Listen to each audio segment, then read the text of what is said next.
আজকের রেসিপি হলো বেগুন টমেটোর ভর্তা। বেগুন টমেটোর ভর্তা কিভাবে বানাতে হয় দেখে নাও। প্রথমে কড়াই সর্ষের তেল দিয়ে নিতে হবে।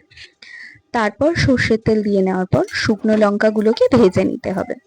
শুকনো লঙ্কাগুলোকে ভেজে নেওয়ার পর নুন হলুদ দিয়ে যেভাবে আমরা বেগুন ভাজাটাকে ভাজতে হয় আর কি, বেগুন ভাজা সেভাবেই বেগুন নুন হলুদ দিয়ে আগে থেকে মাখিয়ে নিয়ে বেগুনগুলোকে ছেড়ে দেওয়া হলো। সাথে টমেটো গুলোকেও একটা একটা করে দিয়ে দেওয়া হলো।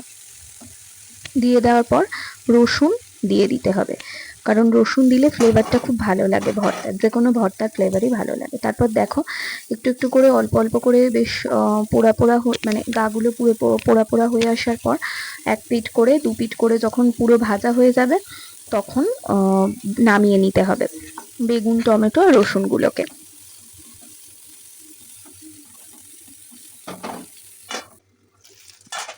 এই যে দেখো দু পিঠ ভাজা হয়ে গিয়েছে। এবার আমি একটা পাত্রের মধ্যে যেটাতে মাখবো সেটাতে তুলে নেওয়া হলো। এবার প্রত্যেকটার খোলাগুলোকে ছাড়িয়ে নিয়ে, বেগুনে টমেটোর খোলাগুলোকে ছাড়িয়ে নিয়ে দেখো মিশ্রণটা আরেকটা আলাদা পাত্রে ঢেলে নেওয়া হলো। তার উপর পেঁয়াজ কুচি, ধনেপাতা কুচি দিয়ে দেওয়া হলো। সামান্য পরিমাণ, যতটা পরিমাণ সর্ষের তেল লাগবে নিয়ে মাখিয়ে নেওয়া হলো। ব্যাস রেডি। গরম গরম ভাতের সঙ্গে বেগুন টমেটোর ভর্তা কেমন লাগলো জানিও।